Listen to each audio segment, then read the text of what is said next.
Okay, so obviously I'm Sarah and you are Bronte, who is my daughter. And I thought what would be really interesting today is that we spoke a little bit about how I raised you, and there's a reason for this, and I've just written quite a big article on it, but I'll explain that in a minute. But I think that I just want to put this in context. So when you were about, I think it was maybe about 9 months old, I went to the States and got trained in something called Parent as Coach. No, it wasn't when you were 9 months old. It was when Freya was 9 months old. So you would have been 4, 3 and a bit, 4. And because I was determined to raise you differently. So I got trained in... I don't remember this. You see, of course you don't. I got trained in an approach called Parent as Coach.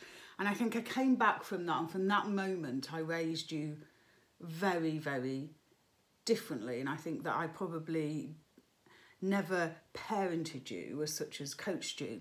And it was really interesting for me the other day because I was looking at that post you did about the cup effect and being an ambassador for them, and I was almost sort of giggling at myself because what happened is when I came back, and for those of you that don't know, I think I probably for about 19 years worked with young people and parents, sort of training them in that. So, but when I would talk to people about how I raised you and the things that I did and didn't do, a lot of them told me you'd end up like this disgusting sort of rebel who had no respect for society or anyone. And so I looked at that and thought it's really funny because at the time, obviously I didn't have my own children that I'd been doing it with for, 20 whatever years to say, well, actually, look what happened. So at the time, I kind of sensed that what I was doing was right. And I knew it was the right way to, I can't say that, right way to raise you. Yeah, there you go. I've got no hope with my R's and W's. But I didn't have any evidence. And so now I think you're like the evidence sat there. You're 21, you've got your own business, you've got your own Instagram account, you're doing stuff, you're out there talking about things that are important to you, and you're not a menace to society, surprisingly. So I thought it'd be really interesting because we've never ever spoken about this, have we? No. So I'm like really left field in this at you. But did you notice when you were growing up that was anything different about what I was doing? When I was growing up, no. And by growing up, I mean from like when I was really young to about my teens. From that, I didn't know any different. So to me, it was just like completely normal how you raised me. Like to me, it was just normal. No, because it was all you knew. Yeah. I think when I started noticing that you had raised us differently was watching you raise Freya. That's like... Oh, okay. Like the way, like if Freya forgot something, you'd be like, oh, well, that's your own fault for forgetting it. You shouldn't have done that. Or, no, you didn't wake up early enough to make your lunch, so you've got to figure it out yourself. Like you were never sort of... I think Freya's obviously a very different person to I am. So I think she got like the blunt end of what it was, whereas me, I've always been quite mature and responsible. That makes me sound so harsh. I feel like I need to put this in context. But a lot of the time I was raising you, people would tell me that I was too lax and that I wasn't strict enough and I wasn't, punishing you for doing things wrong and blah, blah, blah. Did you see me as being lax? You see, I think that you and Freya probably saw me as being quite strict. No, I didn't see you as being lax at all. Like when we did have done something wrong, we knew that we had done something wrong and you would still, tell us off, but we'd never get like... Grounded or like punished, like in like a, bad way, but you would like tell us off, and that was enough because you can be quite scary when you're angry. So honestly, but there was always some sort of consequence that maybe happened later because of it. Like if you'd gone out and you hadn't come back on time, then next time I'd be like, I don't believe you're going to come back on time because you didn't last time. So there was always like a natural consequence. And I think some of the things that I was thinking about yesterday was how like I remember when you were about 10, you came to me and said you wanted to set your own bedtimes. Do you remember any of this? No. And now most parents would have ran a mile. And I just said, okay, set your own bedtimes, but here's some of the deal. If you're late to school, I'm never going to take you. If your schoolwork starts to suffer, I'm going to take it back. I'm not going to wake you up. I want you out the family room at 9. There was all these conditions to her, but I never set your bedtime from being about 10 years old.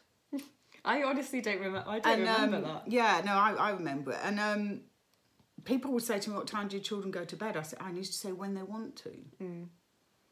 And they used to say, well, what do you mean when they want to? Look, you know, it's up to them to decide when they're sleepy. It's up to them to figure that out. And what was so interesting is that everyone thought that, you know, you'd be going to bed at like 2 a.m. But actually, sometimes you'd be in bed at 8 or 9. I don't go to bed at 2 a.m. And that actually, and even Freya, who's never had a bedtime, I mean, she sometimes is a bit later, but I felt like it was important that you learned to manage your own sleep. Yeah. And I think that young people are much more capable than we really think they are. And there was another time I remember when, I need a drink here. When there was some bullying going on at school with somebody who we won't mention, you about year 3, I think. Okay, yeah. And I remember you coming home and telling me, and rather than stepping in and telling you what to do, I asked you what you wanted to do. And you came up with this plan that actually worked for you, that, you know, pretty well. But if it hadn't, I think you'd have come up with another plan. And I remember going into the school playground and someone coming up to me and saying, what are you doing about this whole thing with blah blah, because I don't want to say any names, with blah blah and the rest of them. And I said, well, I'm letting Bronte decide what she wants to do. And I could almost see the parents sidling away from me. I'm like, oh my God, you're so weird. So I don't think I ever really told you what to do. I always asked you questions. I always made you question everything. Like, so if you were talking about something that was happening, I would question it and say, well, how do you think the other person feels? How would you feel if that was happening to you? But I never really, I don't think. I mean, I think you knew what was expected. Yeah. But it was never really said. You didn't really grow up with any rules, did you? No, I've always been really responsible though, so I've never, you know, been someone who sort of stays out really late. But is that because you were always allowed to make your decisions? And we don't know this, do we? Or because you're a responsible person? Because Freya, who is different to you, still doesn't push the boundaries at all. I mean, yes, she goes out more and she does more, but she's never sort of said, oh, I'm going to be in at 10 and come in at 1. I mean, there's been a few strange things that you'd expect from a young person, but nothing like, you know, that people think is going to happen. And so it was really interesting that I was sat there thinking, actually, all those people that said, this is what you should do, I took no notice of them and did what I wanted to do. And you didn't turn out like they told me you would turn out. So I was thinking, it's almost like if I wrote a book, it would be called How Not to Raise a Girl, because literally I did everything that the parenting books told you not to do. In you know, typical fashion. In typical me fashion, you know, I decided that you were human, that I didn't own you, that I couldn't control you, that you were capable, and that you could make responsible decisions. And I think if we come from that place, we treat people differently. And I think most parenting doesn't, books don't believe that. They sort of believe you own your child, you can control them, they should do exactly what you say, they're not responsible, they need you to tell them what to do. And I don't think that's true. And I think as a result of what I did, you grew up questioning everything. Yeah. You grew up asking yourself why you were doing things. You grew up seeing the different points of view. You did grow up responsibly. And yes, you are a more responsible person than you know, if we look at Freya isn't as responsible, but she's not irresponsible. No. Yeah. And she's not like running around on the town with everything pierced and you know. What you said about piercings, huh? Well, you know, that was one of my things. You can't do anything to your body till you're 18. Yeah, no, 16. Well, 60, was it 16? Yeah, dye my hair at 16. Oh yeah, 16 and stuff. Because, you know, and it's like things that other parents allow their children to do, I probably didn't. Yeah. And the things that they were allowing them children to do, you know, it was a really strange thing. Like walking home late at night, I had no problem with that. Yeah. And most people was like, but why? Well, and I think part of it was that I was an ex-police officer, so I knew the real dangers out there, and you're more dangerous getting into a car with a young person than it is walking down the road, for example. So I don't know. I thought it was just really interesting because everyone did think that I was really lax. And I think I wasn't. I think I just was collaborative. Yeah, for me, I wouldn't call you lax at all. No. Like you were... I remember the whole hair dyeing situation and be like, oh, this is so unfair. But then when I got to...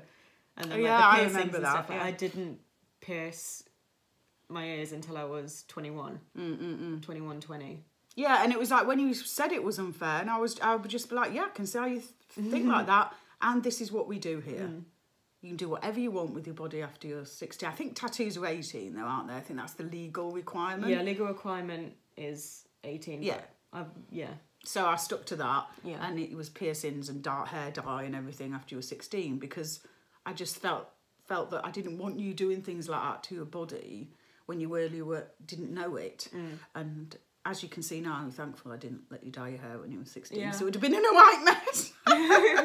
Yeah, it would probably be all fried. Yeah, because it didn't do very well for me anyway. So No. I think I've written a big article on this, which I'll link below it. But I feel like what I might do is do this whole series on how not to raise a girl, because I just get so sick of the advice that's given out, because I think each parent's different, each child's different. And if you believe your children are capable, if you believe that they can be responsible, and you believe they can deal with things themselves, guess what? Parenting just becomes easier, because all you've got to do is ask the right question. And I think that was maybe frustrating. Like, you come to me with a problem and I wouldn't solve it. I say, well, what do you think you can do about it? Sometimes it was the best thing you could have done, and sometimes it was just saying, no, I just need you to bitch about me with it. Yeah, and I think there was a moment where I'd say, well, do I really need to listen here? Yeah. Or do you just want to rant? And you go, I just want to rant. So I just sit there and go, Yeah, because that's what you do with a lot of the time. Freya just wants to rant. Yeah, so and that's fine, you know, but if you really want my help, I've got to listen and ask a question. So, so all the parents out there that are doing it a different way, that think they're doing it not like the book's saying they're wrong. I turned out okay. She turned out okay. Now, I know that's only one person, but my belief is that when you let go of control of your children, you actually gain control in a much more respectful, responsible way. So, yeah, there is other ways to do it, is what I'm saying. I think we are moving a lot and the camera's moving. But hey, it's fine. It's fine, because we do things the wrong way here. All right, so keep an eye out for How Not to Raise a Girl. I'm going to put the link to the first article below, and yeah, I think we should start like a Was that Alexa? Parenting. I think that was Alexa. I feel like we've just woke Alexa up, which is really odd, because there's no one in the room Alexa's in, so we might have to go and investigate that. But yeah, we're slightly freaked by that. So yeah, for all of those people out there that don't want to parent the way the books say, there is another way. That's what I want to say. All right. Cheers, Bronte. You're welcome. And I did not actually pay her or tell her not to say anything bad. She didn't even know what we were going to talk about until I switched the camera on. Yeah. So this is like real, honestly. Right, I'm going to kill you later. No. All right, bye.